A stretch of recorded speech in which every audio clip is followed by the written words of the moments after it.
Dulu selevel Soeharto gak bisa memecah belah PBNU. Sekarang muncul Habib Rizik doang, itu langsung NU pecah belah. Dulu NU itu tidak bisa disusupi. Bahkan ketika berhadapan dengan PKI, dia tidak bisa disusupi. Sekarang datang Hasbara, datang orang-orang Zionis, itu orang-orang PBNU dijadikan agen oleh Israel, itu mereka fine-fine aja. Satu, dia dijadikan antek untuk kepentingan Zionis, itu aja sudah bodoh banget. Jadi udah menjadi antek Zionis, jadi antek teroris, kemudian mereka justru malah foto-foto dan dipublikasikan. Kok ya iyalah dipecah belah pasti bisa, disusupi sekarang pasti bisa ya, karena di sana sudah tidak ada lagi izah. Saya pikir, saya mohon maaf ya, sudah tidak ada lagi izah. Dan sebaliknya, jangankan kemuliaan, jangankan kebanggaan, sekarang saya balik tanya kepada Baraya, sesuatu yang berhubungan dengan keburukan oknum-oknum beragama, maka hampir pasti itu berafiliasi dengan NU. Benar atau tidak? Saya sebut satu-satu.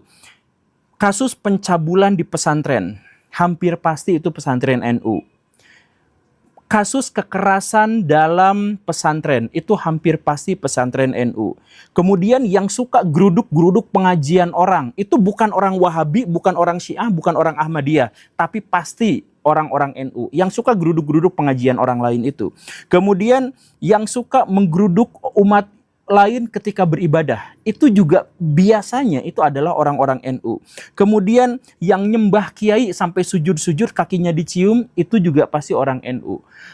Aktor-aktor dan oknum-oknum habaib yang berlebihan, yang ekstrim, yang bahkan mengganti nama Tuhan menjadi Habib, itu biasanya berlindung di NU. Bahkan sebaliknya, yang suka ngomong sama semut, yang katanya bisa bahasa setan dan lain sebagainya, yang itu juga adalah orang-orang NU. Semuanya itu berhubungan dengan orang NU. Kemudian yang sholawatan, pakai konser joget-joget banyakan, ada lampu-lampu disco dan sebagainya, itu ormas yang mana kalau bukan NU?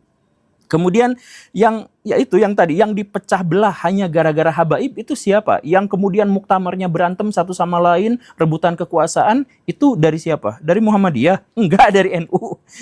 Kemudian aliran-aliran yang aneh-aneh di Indonesia itu juga biasanya mengaku-ngaku atau berafiliasi dengan NU. Yang kalau misalkan mau bangun masjid itu sampai ngemis-ngemis di pinggir jalan, bahkan ngemis-ngemis di YouTube, itu semuanya siapa? Itu juga biasanya adalah orang-orang NU. Sekarang sesuatu yang baik kita tidak bisa melihat dari NU, tetapi yang buruk-buruk kelihatan di mana-mana.